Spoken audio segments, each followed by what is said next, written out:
The unexpected allies. High Admiral Silera Vix stood on the observation deck of the luminous Resolve, flagship of the Galactic Alliance.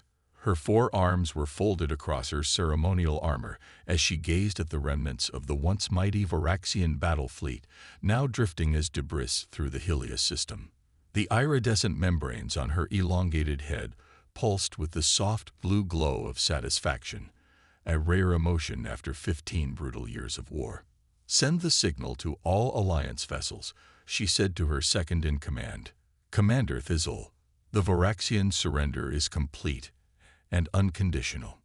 Thizel's compound eyes reflected the starlight as he nodded, his exoskeleton clicking softly as he moved. "After 15 years, it's difficult to believe it's finally over, Admiral."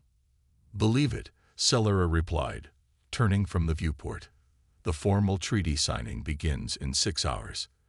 The diplomats are already preparing the ceremonial chamber." She allowed herself a small smile. "We've won, Commander. The darkness has been pushed back. And the humans never arrived." Thizel added with a distinctive chirp that indicated amusement among his species. Silera's skin rippled with a pattern that signified resignation. "They promised to join the Alliance. What? 3 years ago. Said their fleet would arrive any day now." "That's humanity for you," Thizel responded. "All promises, little delivery." Their ambassador claimed they were mobilizing their planetary resources, or some such excuse. "It doesn't matter now." Silera waved a dismissive hand. "We've prevailed without them. From what I've heard, humans are nothing but trouble anyway." The communications officer, a slender Aquilian named Vesh, whose transparent skin revealed the complex network of neural pathways in her brain, suddenly straightened at her console. "Admiral, multiple wormhole signatures detected at the edge of the system." The Varaxians. Silera's hand instinctively moved to her sidearm. "Are they breaking the surrender already?"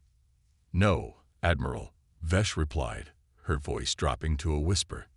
"The signatures, they're not in our database. The ships are broadcasting identification codes identifying themselves as Earth vessels." "Earth?" Silera's membranes flashed crimson with surprise. "The humans have arrived. Now." The main view screen activated to show the outer reaches of the system. One by one, hundreds of ships began emerging from artificial wormholes, angular, asymmetrical vessels that looked fundamentally different from the sleek, organic designs favored by Alliance engineers. Each ship bristled with what were clearly weapon systems, though of configurations Silera had never encountered before. "They're hailing us, Admiral," Vesh reported. Silera straightened her uniform and composed herself. "Put them through." The view screen flickered, and the image of a human appeared. The being had dark brown skin, closely cropped black hair, and wore what appeared to be a military uniform adorned with symbols of rank. "Greetings, Admiral Vix," the human said with surprising warmth. "Captain Maya Chen of the United Earth Defense Force. Sorry we're late to the party. Fabricating a space fleet from scratch took longer than anticipated. Hope we didn't miss anything important." Silera stared at the human in disbelief. "Captain Chen, the war is over. The Varaxian Empire surrendered approximately 2 hours ago." There was a moment of silence before Captain Chen responded. "Well, that's awkward. We brought our entire fleet and everything." She turned to speak to someone off-screen. "Lieutenant Hayes, inform the fleet that we apparently missed the war. Stand down to alert level 3.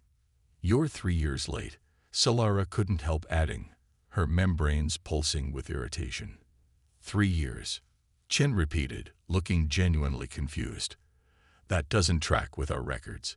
We received your Alliance's distress signal roughly 18 months ago. Had to build the fleet from scratch, of course. Can't go to war unprepared." "You built this fleet," Thizel interjected, unable to contain himself. "All of these ships in 18 months. "More like 14 months, Chen replied with a casual shrug. "The first 4 were spent figuring out how to adapt the propulsion schematics you sent us. Earth wasn't exactly a spacefaring civilization before your message arrived. Well, Not beyond our own solar system, anyway. We had to solve the whole faster-than-light problem first, which was quite the challenge. Solara felt as though she'd been struck. You're telling me that your species went from a pre-FTL civilization to... She gestured at the screen showing the massive human fleet. This in less than 2 years. When you put it that way, it does sound rather impressive, Chen acknowledged with a slight smile. But honestly, once our engineers decoded the technical specifications embedded in your communication protocols, it was just a matter of industrial scaling. Humans are quite good at mass production when properly motivated. Solara exchanged a bewildered look with Fizzle. Captain Chen, the technical package we sent contained only basic communication protocols. We didn't include any weapons or propulsion technology. Chen's expression shifted to one of mild surprise. Really? Our analysts found quantum entanglement patterns in the subspace carrier wave. The math was elegant, allowed us to reverse engineer principles of dimensional folding. Quite the breakthrough, actually. There was no quantum entanglement encoding in our message, Solara said, her voice weak with disbelief. Interesting, Chen replied, looking thoughtful. Perhaps it was an unintentional byproduct of your transmission method.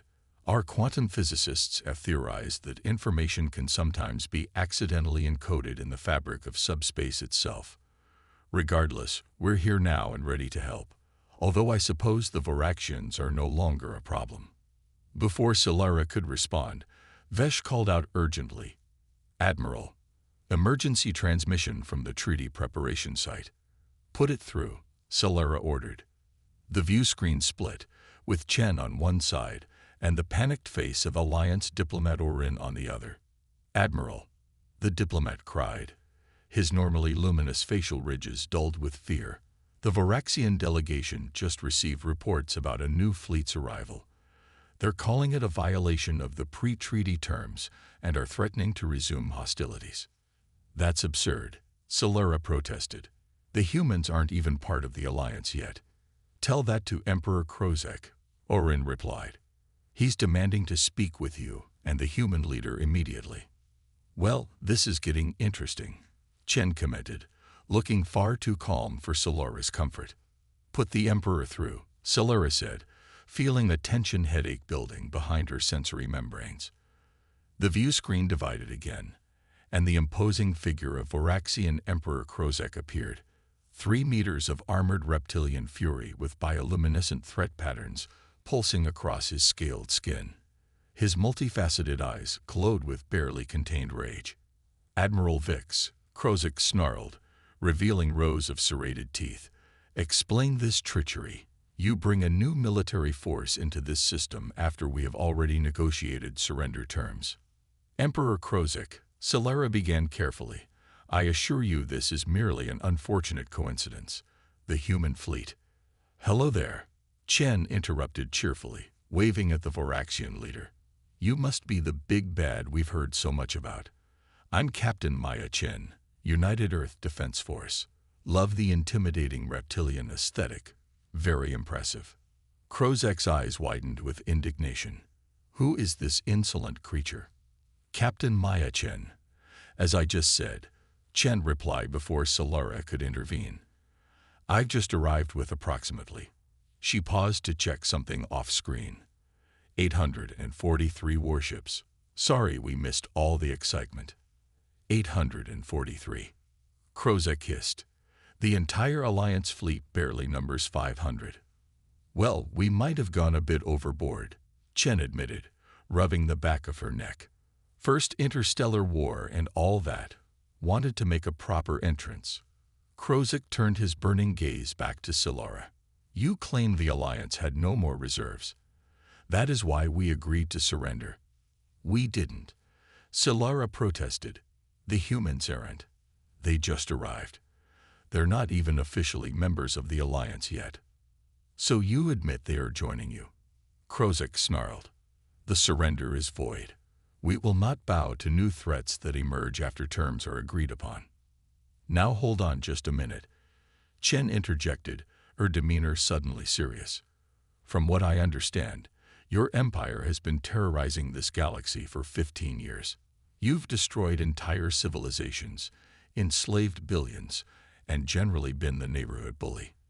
And you surrendered because you got beat fair and square. Is that about right? Krozek bristled, his threat displays intensifying. The Varaxian Empire does not. Simple yes or no question. Emperor, Chen interrupted. Silara watched in astonishment as Krozek fell silent. No one interrupted the Emperor of the Varaxians. No one. Yes, Krozek finally said, his voice dripping with venom. We surrendered to the Alliance forces as they existed at the time of negotiation. Perfect, Chen said, her tone brightening. Then this shouldn't be a problem. We're just here to introduce ourselves to our new galactic neighbors. No harm in that, right?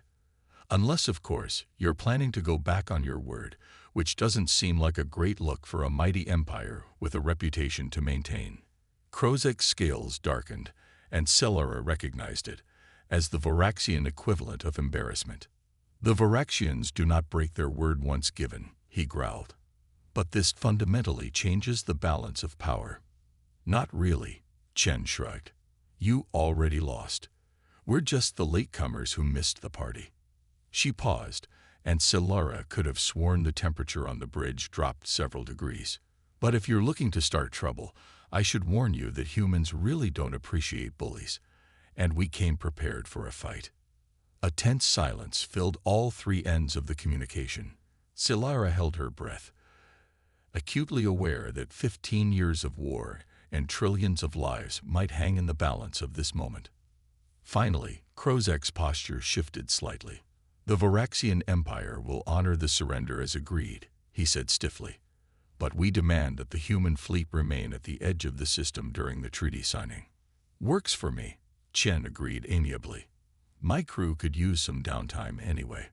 Some of them are suggesting we have a fleet-wide barbecue. Apparently it involves cooking food with actual fire, which sounds delightfully primitive but fun. Emperor Krozek cut the communication without another word.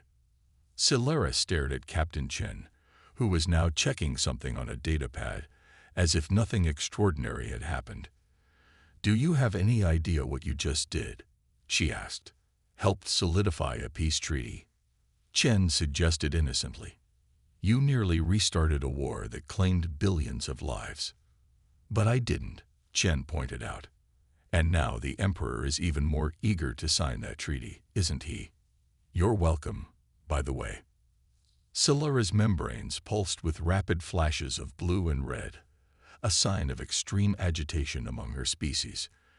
Captain Chen, I believe we need to have a very long conversation about diplomatic protocols and the proper way to announce your presence in Alliance space. Looking forward to it, Chen replied. But first, any chance you could direct us to the nearest refueling station? These ships consume antimatter like you wouldn't believe. Antimatter? Thizzle exclaimed, his exoskeleton rattling with alarm. Your ships run on antimatter. That's incredibly unstable and inefficient. Is it? Chen looked surprised. Well, it was the best we could manage in the time frame.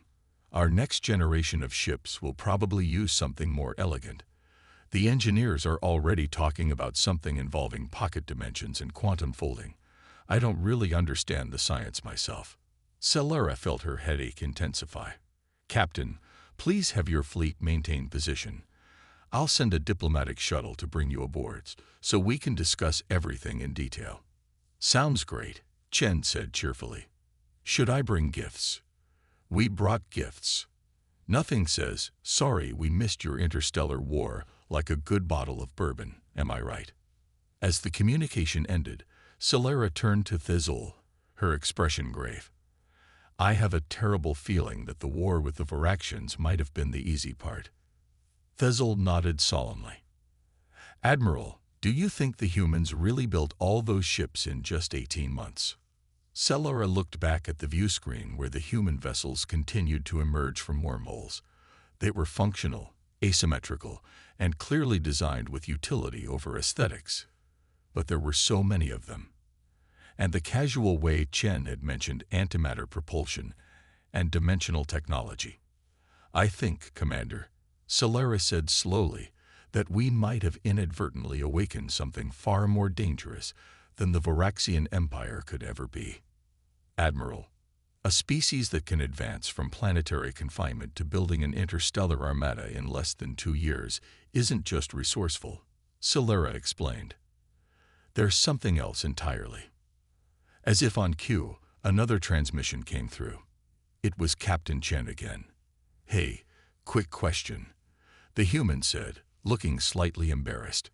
"Where exactly are we supposed to park all these ships? And completely unrelated, but is there any chance your species enjoys something called karaoke? My crews are getting restless, and when humans get bored, well, let's just say it's better for everyone if we find them some entertainment." Solara stared at the view screen, a sense of foreboding washing over her. The war was over, but something told her the galaxy's troubles were just beginning. Humanity's edge. The diplomatic shuttle docked with the luminous Resolve 3 hours later. Admiral Solara waited in the main reception chamber, flanked by Commander Thizzle and a security detail that she had doubled at the last minute. She wasn't taking any chances with these humans. When the airlock cycled open, Solara wasn't prepared for the sheer diversity of the delegation that emerged. Captain Chen led the procession, followed by 7 other humans of varying heights, builds, skin tones, and facial features. Though clearly the same species, each looked remarkably different from the others, a level of phenotypic variation rare among advanced civilizations. "Admiral Vix," Chen called out, striding forward with an outstretched hand. "A pleasure to meet you in person. Hope you don't mind I brought some of my senior staff." Everyone was fighting over who got to make first contact. Solara reluctantly extended one of her 4 hands, allowing Chen to grasp it in the human greeting ritual. "Captain, I was expecting a smaller delegation." "Oh, this is positively restrained," Chen laughed. "Had to draw straws back on the flagship. Nearly caused a mutiny." The tall, pale-skinned human with short blonde hair stepped forward. "Lieutenant Commander Alexei Volkov, Chief of Operations." He introduced himself with a slight bow. "An honor to meet you, Admiral."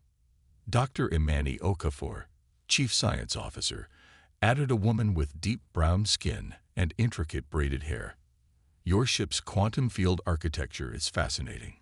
Major James Rodriguez, Tactical Officer, nodded, a broad-shouldered man with bronze skin and a stern expression. The introductions continued until Solara's head was spinning with human names and titles. She noticed that each human moved differently, spoke differently, even smelled differently. The diversity within such a narrow biological template was oddly fascinating. "Perhaps we should move to the conference room," Solara suggested when the parade of introductions finally ceased. "We have much to discuss." "Lead the way," Chen agreed cheerfully. "Oh, almost forgot." She reached into a bag one of her entourage was carrying and pulled out a rectangular glass bottle containing an amber liquid. "As promised, Kentucky bourbon, aged 15 years, almost as long as your war." Solara accepted the strange gift with puzzlement. "Thank you. This is a beverage." "And a damn fine one," Chen confirmed with a nod. "Though maybe check if it's compatible with your biology before drinking. Wouldn't want our first diplomatic exchange to end with a medical emergency." "That would be unfortunate," Solara agreed dryly. "This way, please." As they walked through the corridors of the flagship, Solara noticed how the humans gasped and pointed at every ordinary feature of the ship. They seemed particularly fascinated by the gravitational stabilizers and the bioluminescent guidance systems. "You really weren't a spacefaring species before our message arrived, were you?"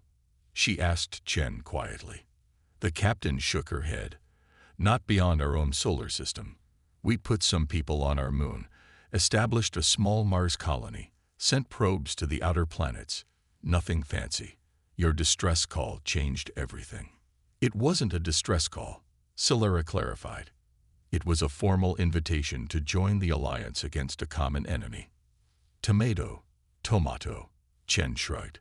When someone says, "Hey, evil reptilian empire is destroying the galaxy, want to help fight?" we tend to hear urgent distress call. Cultural difference, I guess. They reached the conference room, where Solara had arranged for refreshments suitable for various metabolisms. The humans immediately gravitated toward anything that looked remotely like food, examining each item curiously. "Is this meat?" Major Rodriguez asked, pointing to a pulsating purple cube. "Protein supplement," Fizzle explained. "Synthesized from various amino acids." "Fascinating," Dr. Okafor said, scanning it with a handheld device. "The molecular structure is quite similar to our own protein sources, yet the arrangement is completely novel." Once everyone was seated, Solara activated the room's holographic display. "Now, Captain Chen, I believe we need to discuss your unexpected arrival and what it means for Alliance-Earth relations going forward." "Sure thing," Chen nodded, leaning back in her chair. "Though I'm more interested in these Voraxians. Tell me about them." Solara blinked all four of her eyes in rapid succession. "The Voraxians.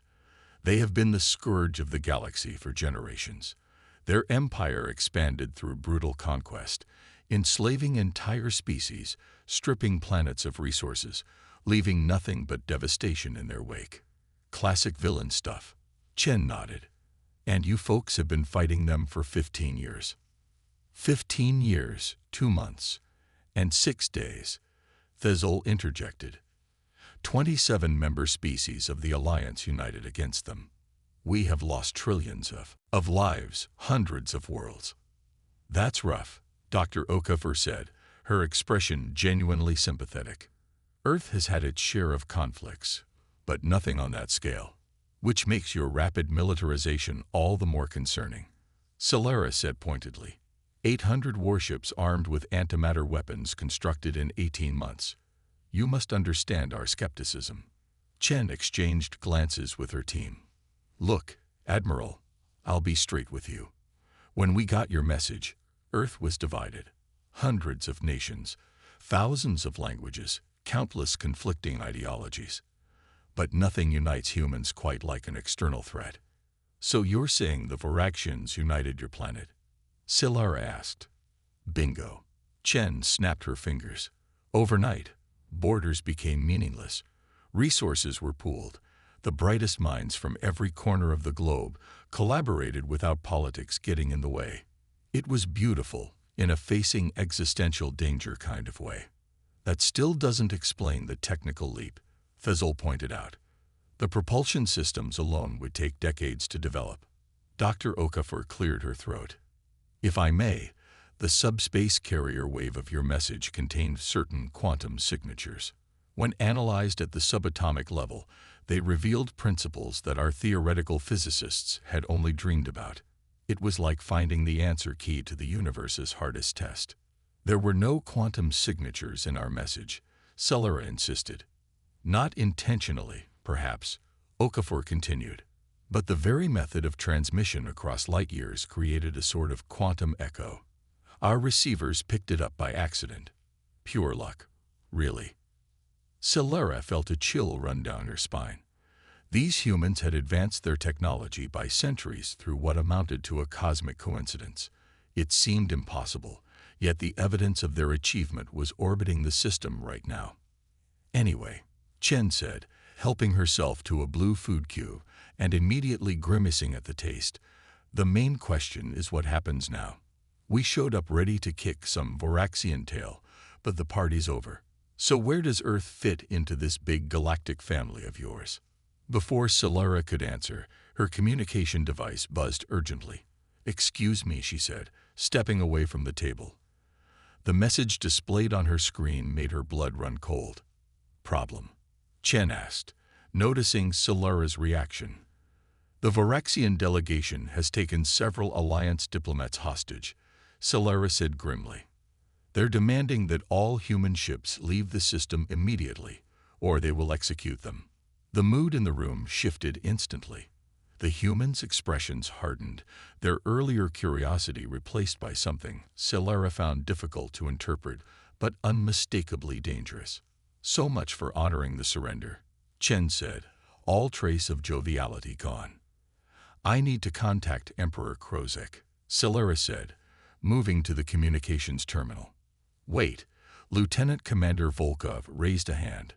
Let us handle this. Silera balked. This is an alliance matter. It became an Earth matter the moment they used your people as leverage against us, Volkov countered. Besides, we have extensive experience with hostage situations. What do you propose? Silera asked, skeptical but desperate. Chen leaned forward. Let me talk to the Emperor. I think I can resolve this without bloodshed. Something in Chen's tone made Silera hesitate, but she nodded and activated the communication link. Emperor Krozek's face appeared, his scales flushed dark with anger. Admiral Vix, he hissed, have the humans begun their withdrawal? Emperor Krozek. Chen cut in before Silera could respond. Maya Chen here. Heard you're having a hostage situation. That's a bold move after surrendering just hours ago. Krozek's eyes narrowed. This does not concern you, human. See, that's where you're wrong, Chen said, her voice deceptively casual. Those diplomats you're holding, they're our new friends. And here's the thing about humans. We're very, very protective of our friends. Empty threats, Krozek sneered. You have no stake in this conflict. Actually, Chen smiled, but it didn't reach her eyes. We just established a stake. Right now, in fact. Funny how that works. Chen nodded to Major Rodriguez, who activated a device on his wrist. On the view screen, Krozek suddenly looked up as if hearing something outside the range of the transmission. What is this? The Emperor demanded. What have you done? Nothing yet, Chen replied calmly. But I thought you should know that 43 of our ships just entered stealth mode and repositioned themselves throughout your fleet formation. Each one is carrying what we call a NOVA package, Neutron Oscillation Volatile Accelerator. Nasty little devices. Krozek's scales pulsed with alarm patterns. You're bluffing. Our sensors would have detected your ships. Dr. Okafor stepped forward. Actually, we adapted our stealth technology from studying your subspace communications. It's a fascinating application of phase-shifted quantum fields. Your sensors are calibrated to detect standard mass displacements, but our ships briefly exist in a parallel dimensional state. Silera stared at the human scientist in shock. Such technology was theoretical at best, even among the most advanced Alliance species. I don't believe you, Krozek said, but his voice lacked conviction. Chen shrugged. That's your prerogative. But before you make any rash decisions, you should know that our ships are programmed to detonate their NOVA packages if any harm comes to the Alliance diplomats. She paused meaningfully. And unlike you, Emperor, we haven't formally signed any peace treaties yet. The implication hung in the air like a blade. This is barbaric, Krozek growled. Using such weapons, says the leader who took diplomats hostage, Chen countered. Here's my offer. Release the hostages, proceed with the treaty signing as planned, and my fleet will maintain position at the edge of the system as originally agreed. Everyone wins. And if I refuse? Chen's expression didn't change. Then you'll get to test your theory about whether we're bluffing or not. I don't recommend it. A tense silence filled the room. Silera held her breath, watching the Voraxian Emperor's face as he calculated his options. You have 1 hour to release the diplomats, Chen added. After that, things get complicated. With a final glare of hatred, Krozek cut the transmission. Silera turned to Chen, her membranes pulsing with a mix of horror and admiration. Do you actually have ships with these NOVA devices positioned within their fleet? Chen exchanged glances with her officers, and then to Silera's surprise, she started laughing. No, of course not. We can't phase shift our ships into parallel dimensions. That's centuries beyond our technology. And we definitely don't have 43 ships with planet-killing weapons. Then what? Silera began. We'd have 2 shuttlecraft with modified engine signatures and a lot of audacity, Major Rodriguez explained with a grim smile. We launched them during our approach, programmed to emit radiation patterns similar to antimatter containment fields. It's a bluff, Solera realized. It's psychology, Chen corrected. Humans have been fighting each other for millennia. We've learned that perception is often more important than reality in conflict resolution. But the quantum field technology that Dr. Okafor described, pure science fiction, Okafor admitted, but based on enough actual quantum theory to sound plausible to someone who doesn't understand human science. I doubt the Emperor has a doctorate in quantum mechanics. Solera was speechless. The humans hadn't threatened the Voraxians with superior technology. They had weaponized the Voraxians' fear of the unknown. You can't possibly know if this will work, Thezol protested. Actually, we have a pretty good idea, Lieutenant Commander Volkov said. Before we entered this system, we studied every bit of data the Alliance had on Voraxian culture and psychology. Their species evolved as ambush predators. They attack when they're certain of victory and retreat when faced with unpredictable threats.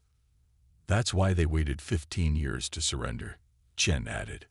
They were absolutely certain about the Alliance's capabilities and limitations. But us, we're a complete unknown. And nothing terrifies a calculating predator more than variables they can't account for. Solera's communication device chimed. She checked the message and looked up in astonishment.